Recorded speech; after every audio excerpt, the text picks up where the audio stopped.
आज हम बताने जा रहे हैं कार्तिक महीना व्रत कथा महात्म 5वां अध्याय।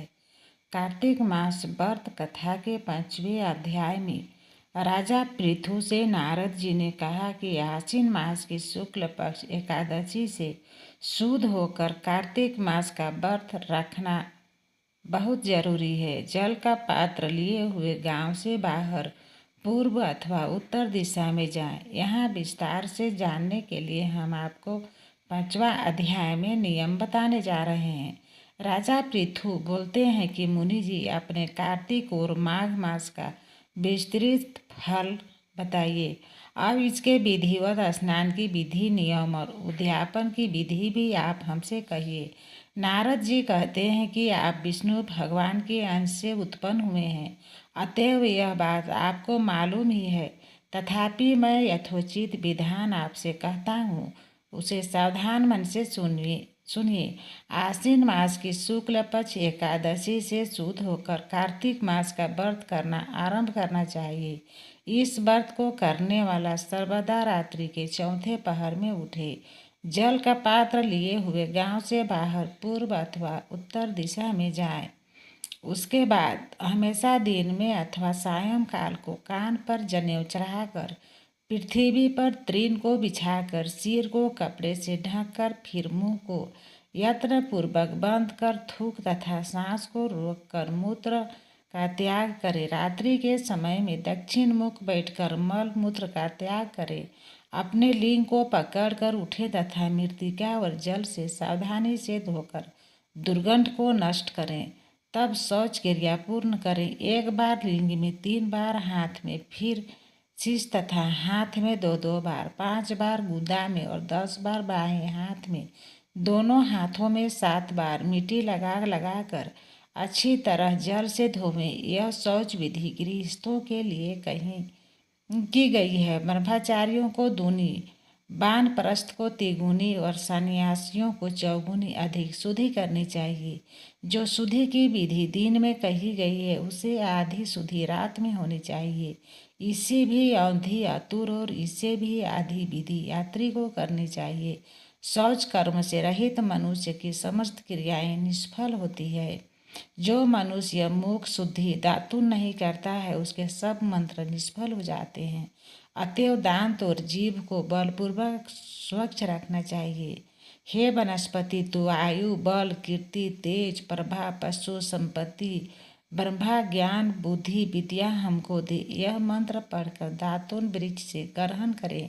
यह मंत्र कहकर दूध वाले वृक्ष से 12 अंगुल दातुन लेकर करें तथा श्राद्ध और व्रत के दिन न करें। प्रतिपदा, अमावस्या, नवमी, छठ, रविवार, चंद्र तथा सूर्य के ग्रहण में दंत धावन कदापि नहीं करना चाहिए।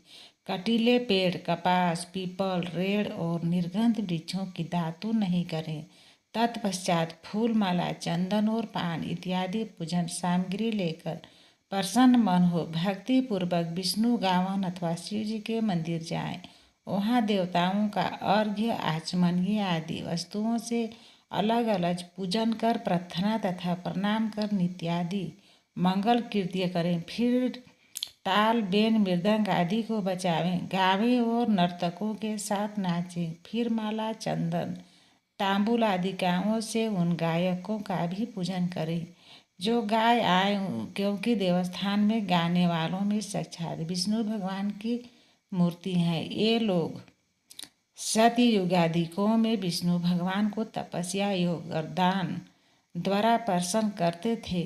किन कलयुग में अनुराग सहित भगवत गान है, भगवान को प्रसन्न करने के लिए प्रधान मान गया है। हे राजन, मैंने एक बार विष्णु भगवान से पूछा था कि आप अधिकतर कर रहते हैं। यह सुनकर विष्णु भगवान कहा, हे नारद, मैं वैकुंठ में अथवा योगियों के हृदय में नहीं रहता, अपितु जहाँ मेरे भक्त मेरा गुणगान करते हैं, वहाँ मैं अवश्य रहा करता हूँ। जो प्राणी चंदन मालादिकों से हमारे भक्तों का पूजन करते हैं, उसे मुझे जैसे प्रीति होती है, वैसे प्रीति मेरे पूजन से भी नहीं हो सकती है। जो मूर्ख पुराणों की कथा तथा मेरे भक्तों का कीर्तन सुनकर उसकी निंदा करते हैं, वे मेरे शत्रु सदृश हैं। शिरीष, धतुरा के गिरिजा, चमेली, केसर, कंदर, मदार तथा को कनेर के फूल और अक्षतों से विष्णु भगवान की पूजा नहीं करनी चाहिए। अड़हुल, कंद, शिरीष, जूही, मालती, केवड़ा के पुष्पों से शिव जी का पूजन नहीं करना चाहिए।